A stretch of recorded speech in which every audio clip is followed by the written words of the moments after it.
Good morning, everybody. Welcome to our Heavenly Parent Hoon Dok Hae, Oceania Hoon Dok Hae, Heavenly Parent Holy Community Oceania Hoon Dok Hae with Reverend John Adamedes. We begin the service with about our Heavenly Parent and True Parents. Kyombe.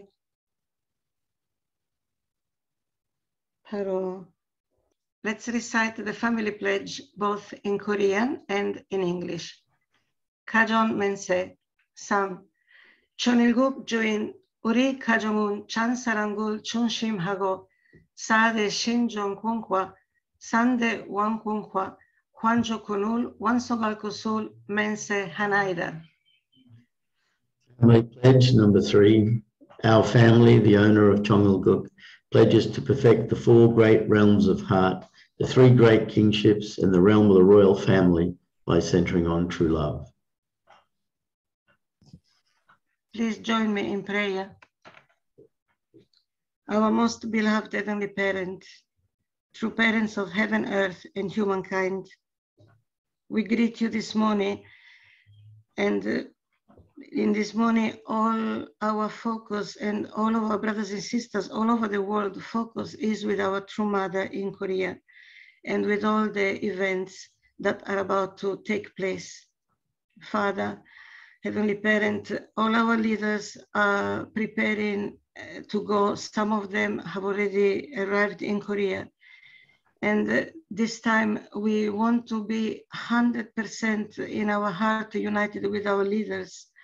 When they meet our true parents, when they stand in front of true parents and in front of you, we are standing in front of them together with our leaders, together with our accomplishments, and also with everything that we could not accomplish.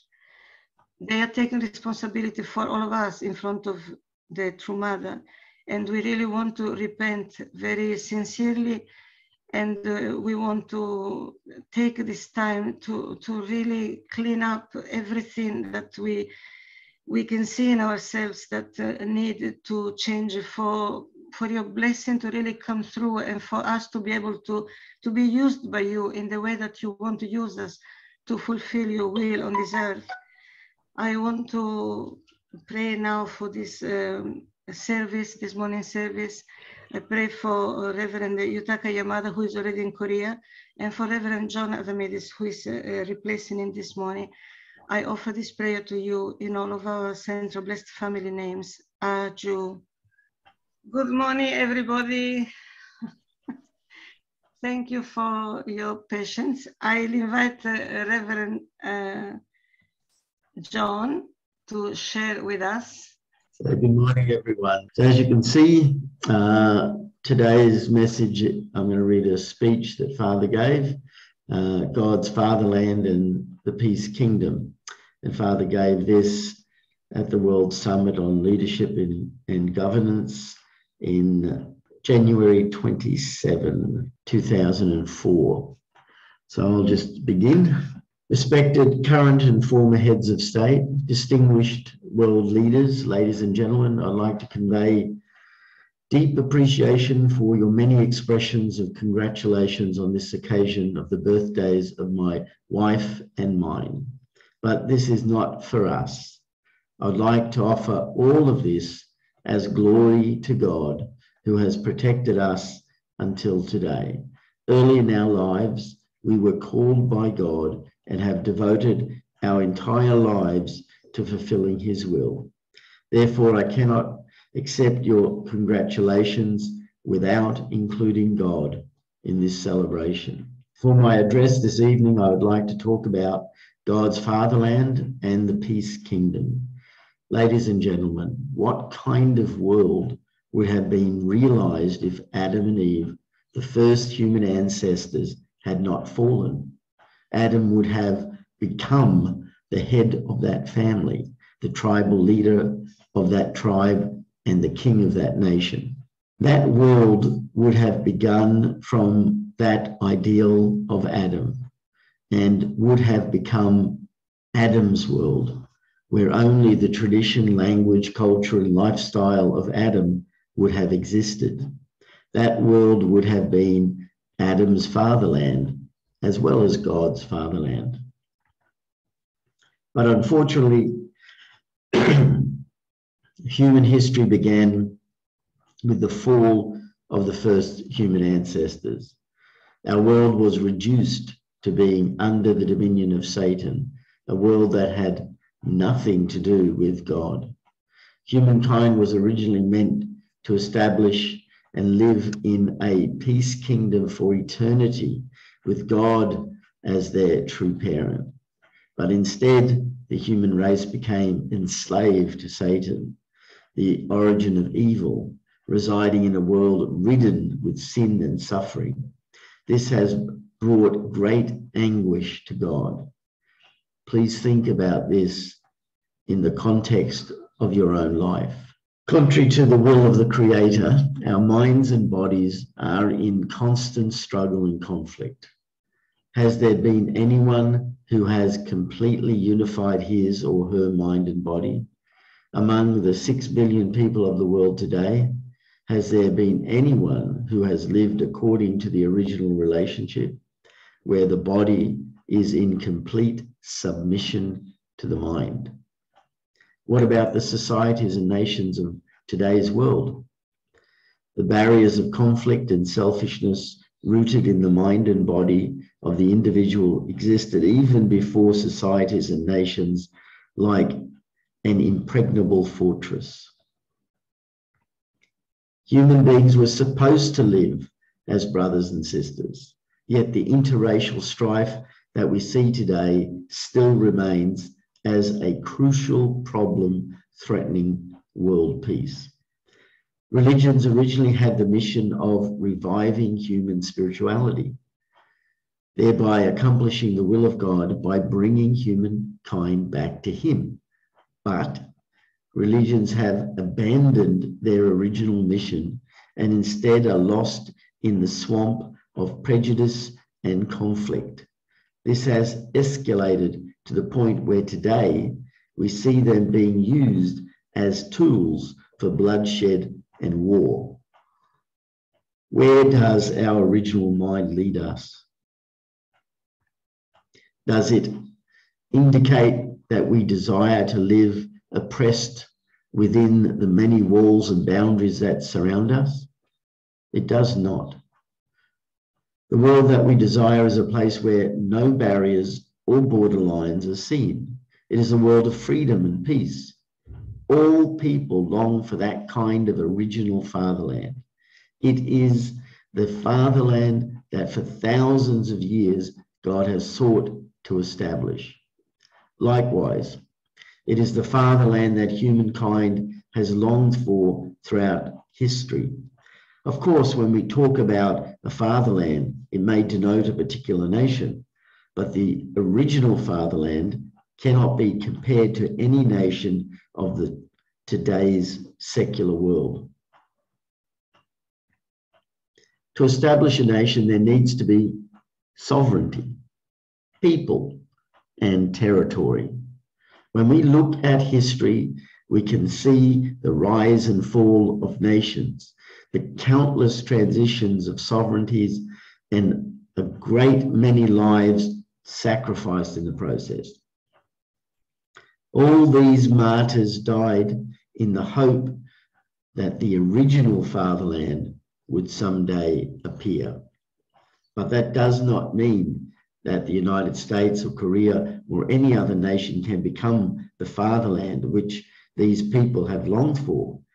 It would be a place where there is neither democracy nor communism.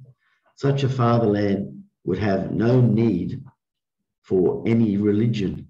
It is a world that does not commit the folly of trying to measure the value of a person by the color of his skin.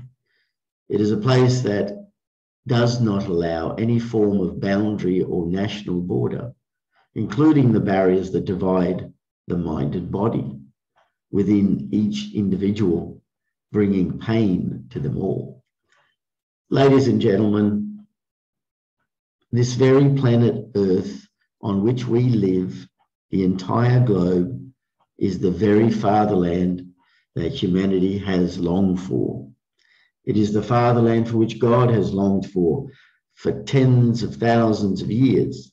Humanity now has the responsibility to establish a global nation in line with God's standard and to remove evil from this earth by rendering judgment upon Satan, who has been the arch enemy in front of heaven until now.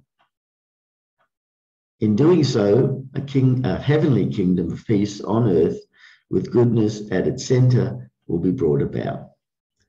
We must never forget that this has been the desire of God, the desire of Jesus, and the desire of our ancestors who have contributed to the course of God's providence by going the path of martyrdom. But that kind of ideal world is not created automatically.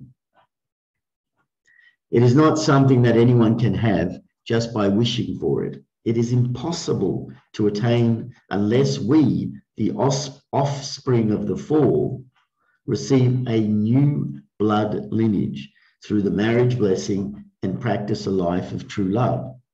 Then what is a life of true love? In a nutshell, it is living for the sake of others. It is living for the sake of others before you even wish for the other to do something for you. It is a life of living for the sake of others and forgetting that you ever gave. It is not giving in hopes of receiving something in return. It is a life where you give and give, regretting nothing for not having given more. Even as you give, you bow your head in humility. Thus Jesus said, "Greater love has no one than this, that he lay down his life for his friends." He also said that, "For whoever exalts himself will be humbled, and whoever humbles himself will be exalted." Even our almighty creator God would not engage in creation and destruction at whim in disregard of the very principles of creation that he himself set up. Therefore, this is the reason why I have been conducting the marriage blessing providence throughout the past several decades. Humankind who had inherited false life, false love and false lineage due to the fall of the first human ancestors had no choice but to live this false kind of life. Thus, my wife and I began our God-given mission as true parents. Throughout our lives, we have walked a lonely path to carry out this heavenly decree, to eliminate Satan, the devil, through the marriage blessing providence, and, as the true parents, to bequeath true life, true love, and the true lineage to humanity. We knew that God could not do anything about the false blood lineage because it had been planted by the false parents. Upon this victorious foundation of having fulfilled all the necessary indemnity conditions, my wife and I stand as the true parents. We have been multiplying the true blood lineage by separating humanity from the blood lineage of the false olive tree and engrafting them to the true olive tree. A false olive tree will always remain as a false olive tree, even if 1,000 years has passed. Only by engrafting to the true olive tree can the lineage be changed. Ladies and gentlemen, the bright age of heaven is upon us. Please accept my message with hope. The marriage blessing history began with just 3 couples in the 1960s, has now reached 400 million couples around the world. Furthermore, there are more than 120 billion blessed couples living in the spirit world. The field of the true olive tree has now overwhelmed the field of the wild olive trees. All these blessed families are united in the life of living for the sake of others. The life of the true olive trees through the true blood lineage is now spreading like wildfire throughout the entire world. In this way, God's fatherland and peace kingdom, a nation of joy and happiness, a nation of freedom and equality with no walls or national boundaries, will be realized on this earth. For this purpose, I founded the Peace United Nations in New York, USA on October 3rd, 2003. In doing God's providence, this Peace United Nations is developing initiatives of a revolutionary dimension that will rock heaven and earth. By educating each and every one of the 6 billion people on this earth and giving them the marriage blessing, we are building God's fatherland, our fatherland, where the entire globe becomes our home, my home. Our goal is already set. The flag of the Peace United Nation is already waving high. The battle cry of victory is erupting across the world. Victories are won in America, Europe, Jerusalem, Palestine, Japan, and Korea. Nothing is impossible with God and the numerous martyrs, patriots, saints, and sages in spirit world running with us at our side. They say, blessed are those who have faith. On this meaningful day, I would like to ask you all to engrave this message in the deep center of your heart. I pray that you all join in the grace of the marriage blessing and create a great revolution of lineage. I dearly hope that you will all become the brave soldiers of heaven, courageously standing on the front line of God's providence in order to build God's fatherland on this earth so that the peace kingdom can prosper for all eternity. Thank you very much. So those were Father's words and Mother's words that were given. And some of the things that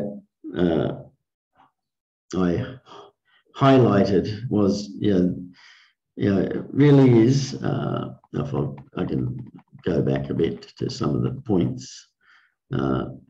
I decided to read it all in one go and not to interrupt it. Sometimes it's good to stop and talk and reflect as we read. But just this time, I just felt like just to read it in its entirety and then come back to reflect on some of the points. And I've highlighted them in red. So I'm going to come back to these red bits. So I'd like to offer all of this as a glory to God who has protected us until today.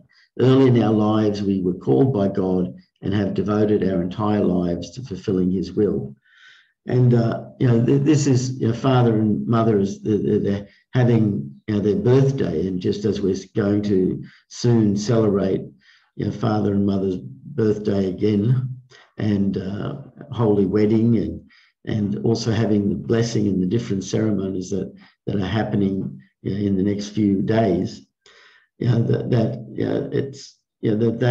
they have been living this way since they were very young. Father received the call, as a teenager, on Easter morning, and it's this time, we're in the Easter week, Father received right then and there the call, and truly has devoted his entire life, as well as Mother, received and knew actually from birth that she was the daughter of God. You know, as we heard from her testimony, that, you know, grandmother and mother raised her up and said her father is God, and she accepted that straight away, you know, as soon as she could understand. So mother, you know, even from birth, knew that she was meant to live a life devoted completely to God. And this part here, that the world would have begun from that ideal Adam and would have become Adam's world, where only the tradition, language, culture, and lifestyle of Adam would have existed. That world would have been Adam's fatherland as well as God's fatherland. So when we think about that, you know, just imagine if we really were one world, one culture. I mean, it's hard to think that now with so many traditions and language and cultures. But if there had been no fall, yeah, there would have been just one culture and one family, and we would have felt, you know, truly as you know, God is our parent. But unfortunately, that didn't happen. But instead, the human race became enslaved to Satan, the origin of evil, residing in a world ridden with sin and suffering. This has brought great anguish to God. Please think about this in the context of your own life. You know, it's brought, I don't know how you think from your context, but you know, to think that we are enslaved. You know, later on it talks about true freedom with no barriers and no borderlines. But here, you know, we're enslaved to Satan. This world is crippled with evil, and the world is suffering. You know, there's wars and fighting, you know, on every level. And where I live here in this apartment building, you know, there's other apartments, you know, next to us, and literally the neighbour right opposite our window on the other apartment. Very often, either very late at night, you can hear the drunken shouts of a couple,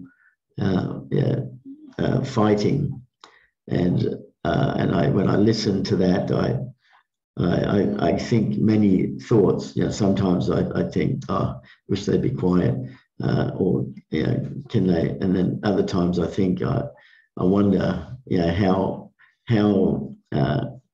you know, they can, you know, reconcile. You know, is there something I can do? And so need to think about this in the context of your life. I don't think I'd intervene while they're arguing. I'd wait but I still haven't even seen their faces yet, so I don't know or know what apartment room they're in. So when I do, I'll think of a way to introduce myself, and when they come and introduce God. Please, God is in anguish, and that's the other thing. And listening to these people fighting and arguing and sometimes screaming, and I can hear things smash, and I actually felt anguish at that time, like, oh, it affected me as much as I'm sure, you know, it was affecting them. So among the 6 billion people in the world today, and we're probably closer to 8 billion, has there been anyone who has lived according to the original relationship, where the body is in complete submission to the mind? Well, we know that's an ongoing struggle for everybody, you know, blessed and not blessed, to have mind and body unity, you know, complete submission to the mind, you know, where the body, you know, really does what we desire, because we know that the culture of the fallen world has certainly affected us and has left us with many scars because we never had true parents when we grew up ourselves. Many of us had good parents. Some of us had troubled parents. Some of us didn't grow up with their parents. So we all have a mixed starting point, but we still have to we still recognize that we need our heavenly parent, and we need to really be in control of ourselves. So, but religions have abandoned their original mission and instead are lost in the swamp of prejudice and conflict. This has escalated to the point where today we see them being used as tools for bloodshed and war. So, the original, it's true that religion was meant to bring people back to God, and yet, they're not. Unfortunately, that's true. Where religions are the tools for bloodshed and war, and throughout human history, most of the world's wars in the world were religious based. It's only since this generation of time, where we had godless countries emerge through communism, but prior to that, every country had some form of faith, and yet, because of the prejudice and because of our enslavement to Satan, that they were used to bring division instead of unity. So all people long for that kind of original fatherland. It is the fatherland that for thousands of years God has sought to establish. I've got to highlight that bit. It is a world of freedom and peace. So that's what we want. That's what God wants. That's what is the desire of heaven, is to bring about this fatherland. And then, as Father said, the fatherland is actually the entire world, the earth that we live in. So all these martyrs died in the hope that the original fatherland would someday appear. And when, I don't know if you think about previous martyrs too much or sometimes, but the times that I think of martyrs, they really did die in the hope that God will win someday, and these they died willingly, just as Jesus said that he gave his life willingly, that no one could take it. Especially those of us that recently watched the PCLC, and I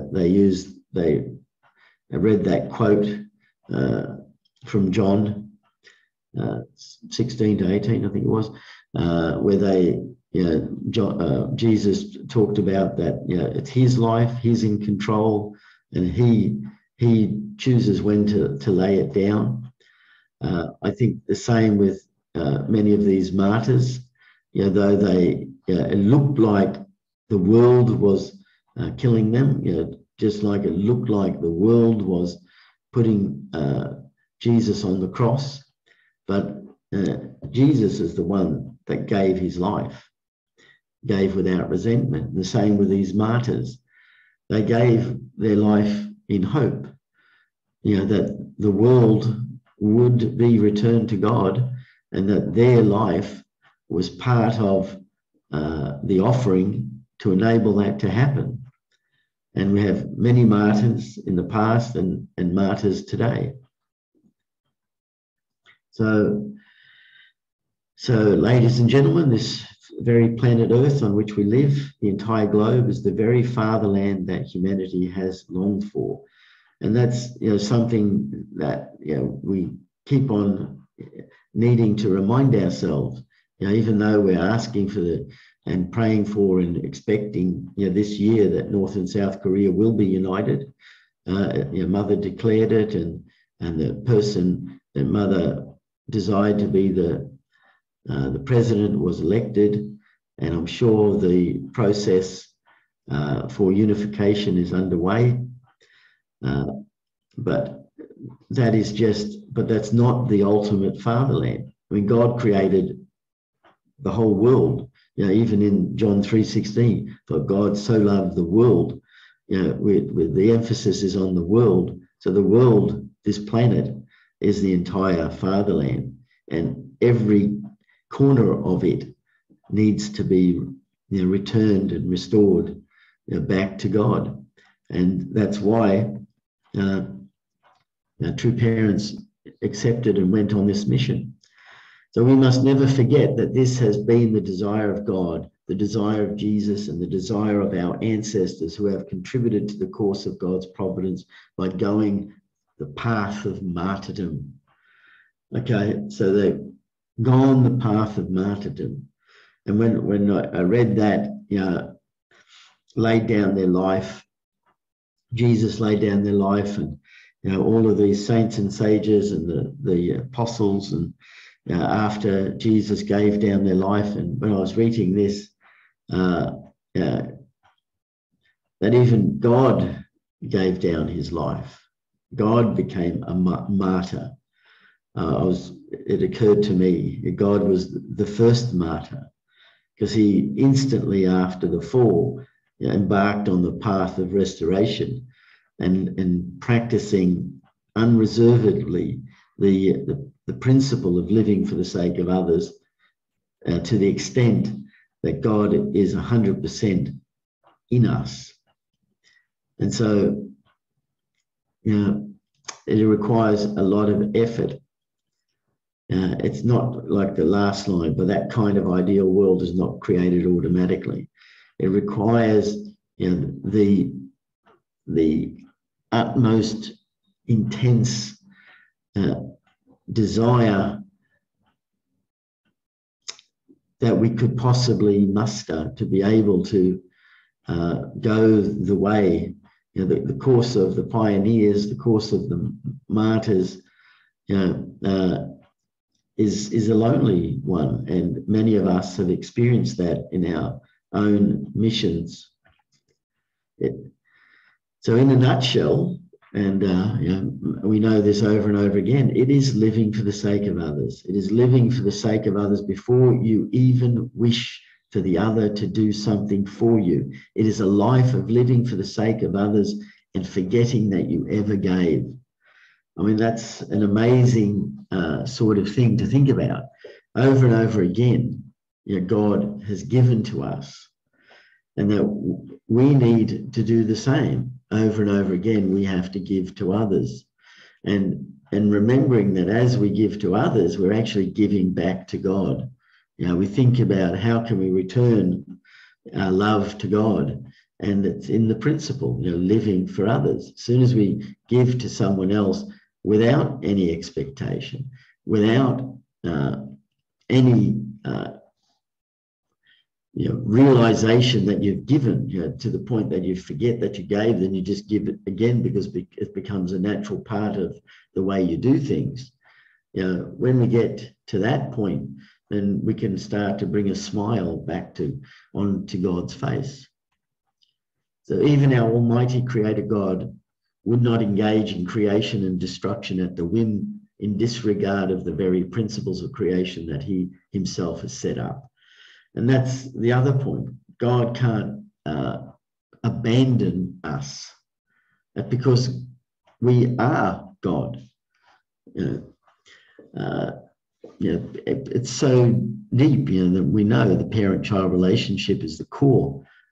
So he didn't just create us on a whim, and nor will he destroy us on a whim. It is us that have the responsibility to return everything back to God. So thus, my wife and I began our God-given mission as true parents. So they began their God-given mission as true parents. The mission meaning to bless all humankind, eliminate Satan.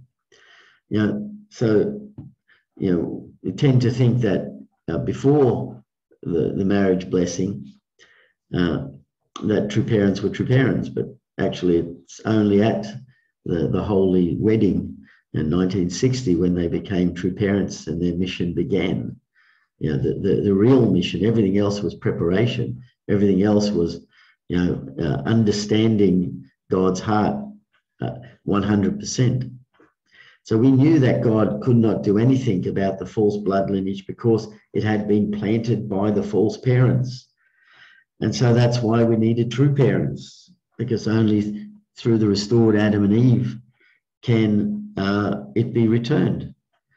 And God just watched in anguish as we walked the path. A false olive tree will always remain a false olive tree, even if 1,000 years pass. Only by engrafting to the true olive tree can the lineage be changed. And that's what the blessing is all about, is changing the blood lineage. If the true parents don't come and do that work, then it never changes. The field of true olive trees has now overwhelmed the field of the wild olive trees. All these blessed families are united in the life of living for the sake of others. The life of the true olive trees through the true blood lineage is now spreading like wildfire throughout the entire world. So when I was looking at those numbers, we've had 3 couples, starting in 1960 and all the way up to 400 million. And then Father says here, 120 billion blessed couples living in the spirit world. When we think about that, billions of families are already blessed. And so we should be confident that it's easy to help others to receive the blessing. And so for this purpose, I founded the Peace United Nations in New York, USA on October 3rd, 2003. In doing God's providence, this Peace United Nation is developing initiatives of revolutionary dimension that will rock heaven and earth. And we're talking about Universal Peace Federation, which is, in essence, is the Peace United Nations, or the ABLE UN. It's already, we've seen, reached incredible heights, and it is rocking heaven and earth, even though it's happening around us. We don't see it on a daily face-to-face basis, so we think, oh, what's going on? Because the world is so big, so much is going on, and we just have to be confident and strengthen our faith in the knowledge that God's providence is growing, is moving forward, and the marriage blessing is creating God's fatherland. They say, blessed are those who have faith. On this meaningful day, I would like to ask you all to engrave this message in the deep center of your heart. So have faith, because so many things are unseen. It's not abstract things in spirit world. It's so many unseen things that are physically happening in the world around us. There's 200 countries, and so many people's lives, and so many things, and the battle between good and evil, and the battle of freedom and enslavement is going on. But we need to have faith that God is now at the point where blessed families are greater than fallen families. That's an amazing thing to conceptually and artistically connect to. And so blessed are those who have faith that God's will be done. So I dearly hope that you will all become the brave soldiers of heaven, courageously standing on the front line of God's providence in order to build God's fatherland on this earth, so that the peace kingdom can prosper for all eternity. So let's become those brave soldiers and go forward without any doubt or hesitation, because God is on our side. And not only that, but we are on God's side, and all the blessed families are on God's side. So thank you. and I will end my presentation there. Okay. Thank you. Thank you, Reverend John. Thank you very much. I can see Reverend Yutaka there. Yes, good morning. Something came to my mind when you were reading, Reverend John, some memories from my teenage days when at some stage I had a very clear realization that there was a distinct difference between God, the God I knew and felt in myself, and religion, the only religion I knew at the time. It was very clear that they didn't necessarily match. I couldn't find always God, through following the Catholic faith. I certainly found God within myself. And I was dreaming of a world with no religion. I was really dreaming of a world with no religion, and I had a goal, which I thought everybody, we must have the same goal, and our goal is to become saints, a world made of saints. How wonderful would that be? So anyhow, when I heard the principle, you can imagine, I was never a guest, I just joined straight away. Now that goal is still there, I'm not sure where we... Anyhow, it is doable. The divine principle gave us that incredible hope. Anyhow, this is an open session, and go ahead, everybody. I just make sure I can see. Just a second. I can see everybody that is here. Yeah. Your turn. Yes, Kim? I always, the metaphor of olive trees, it's often presented two different ways, like in grafting onto the true olive tree, or, and in that speech, it sort of gives both ways. Like to be multiplied, you would have to take all the wild olive trees and chop them down and then graft on the true parents to the wild olive tree for it to multiply. Otherwise, if you're all grafting onto the true olive tree, then there would only be one olive tree. Anyway, there's something that always kind of, whenever I read that, I always have that question. Yeah, and Silvana, I have one thing that stuck in my mind when I spoke to my spiritual mother on the at Fisherman's Wharf in San Francisco, as I was so smart, and I remember it, I felt so intelligent and wise. I said to her, you know what? I really think people get religion and God confused. They're different, you know. That's right. Yes. Thank you, Kim.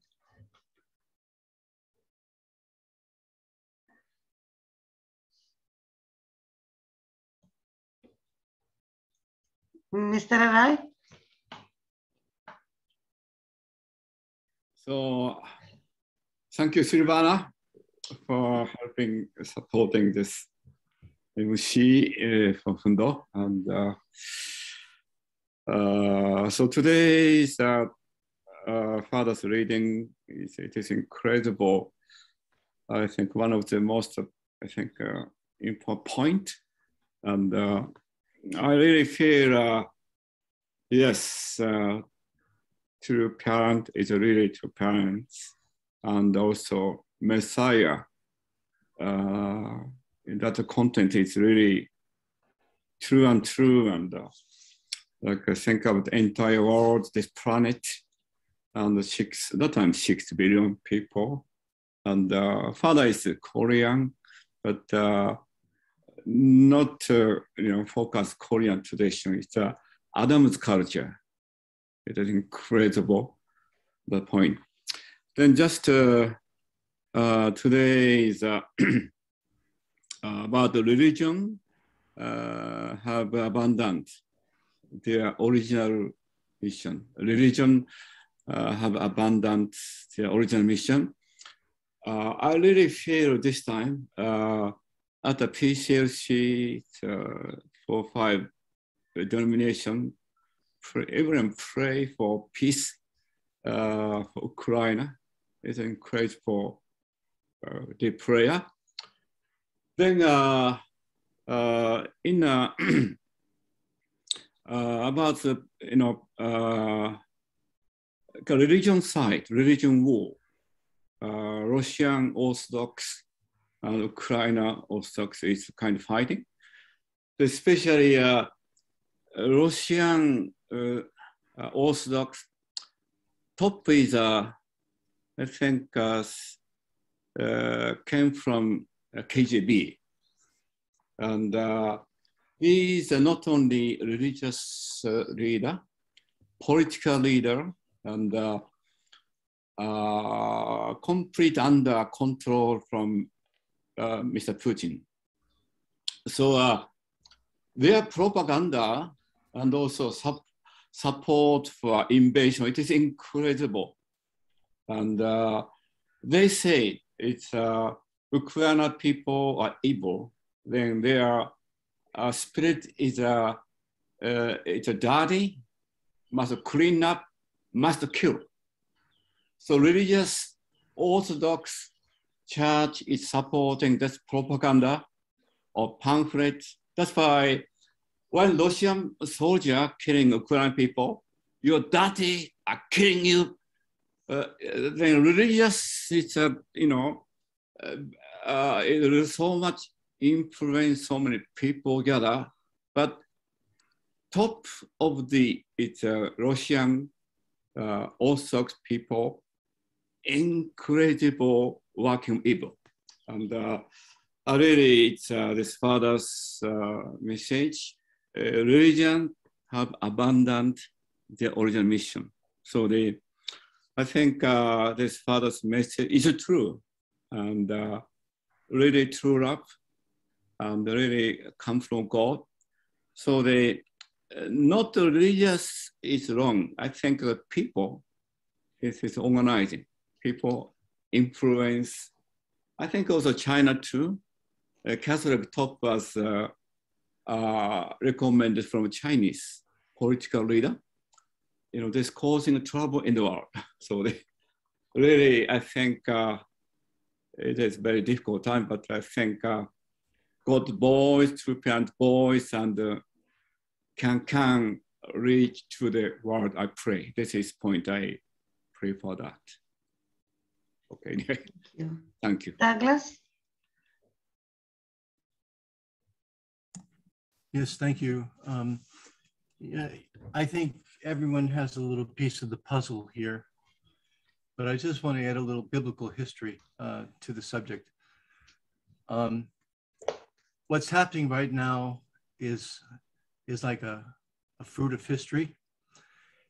Even the fact that God's Day and Easter this year, and our leaders meeting with True Mother this week is very, very significant as we end the period of Lent and go into actually what's called the celebration of weeks, after the tomb of Jesus was found empty. So it's a time of resurrection. It's a time of hope. It's a time of celebration. I don't think True Mother made a mistake by moving God's Day to this time period. I think it's foretelling. It's a sign, like foreshadowing. Something great's going to happen. And without looking at just the shallow effects of current events, we need to really look at history. And we're on the largest learning curve in all of human history right now. And Father said that the parallel between North and South Korea is just a prototype of the bigger parallel, the 38th parallel that takes place between China and Russia. So why is that? So I'm going to end soon. There's so much to say about it, but this one point in history, we can look at the migration of people and the cultures that they had and their values. The first people known to enter into the Ukrainian area were from Mesopotamia, okay? After the destruction of the Tower of Babel, biblically speaking, okay? They went right above Crimea into the Kiev area. Not all of them. They dispersed throughout the world in a large circular way of 360 degrees, like. But a significant tribes went there. So these people, they had the experience of wanting to rule as gods, and God destroyed and confounded their languages and their races, right? So that's part of biblical history. And they're there, right there in that area. But the second thing is that they were also attacked by the Vikings or the Norsemen, you know, Caucasian period people, and dominated by Norsemen from the lineage of Japheth, the third son of Noah. And then later on, the Huns from the West, much later on, even recently, within the last 1,500 years, the Huns came in. And then on top of all that, add that to this genetic pool, the Mongols came into this area. All this takes place at the base of the Ural Mountains between Europe and Asia. So you have Mesopotamians, you have Vikings, you have Huns, you have Mongols, you know. None of them are really reverent religions to Almighty God, you know. The history of this pool of DNA is very significant. And also, they were in the trade routes of East and West and North and South between Europe and Asia and the northern part, and also the, you know, the Arabian Peninsula. They were right in the center. So the last thing I'll say, there's so much more, but this last thing I'll say is that where was money invented? And money was invented in Mesopotamia. That's where gold and silver coins, you know, came into existence. So they really knew about money. And in the trade routes is where they developed and perfected the skills of controlling things, money, data, information. So I'm just saying, a lot of history, if you look at it, it sets up systems of evil. So John said that we've been dominated by satanic systems and throughout all of human history. These systems didn't come out of nowhere. They came out of evil intentions and misunderstandings and ignorance and hatreds and repressions and oppression and resentment and fights. So what Mother is about to do, I think, in this situation, you know, we will see good come out of this terrible, terrible crisis. There's no doubt about it. Hopefully it will be during the 7 weeks of celebration, because I don't think the world can afford to watch this going on for too much more time and years. But I think we should just pray for that hope. There is hope, and heaven's working in an incredible way, I think. Thank you. Thank you. We have come to the time when we have the unison prayer.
Aju, aju, aju. Thank you, everybody. Thank you, Reverend John. Barbara, did you want to say something? Just... Sorry, no, thank you. How about Happy birthday, Mr. Rai. Oh, Mr. Rai, happy birthday, yeah. Yes, happy birthday. Happy birthday. birthday. 75 years young. Right. Oh. Great. Safe journey, Reverend Congratulations. Yamada. Bye-bye, everybody. Thank you, everyone. Bye. You're as right, well. hi. He's got his little Buddha on. Oh, great. Good to see you. Okay. Happy Bye-bye. Bye.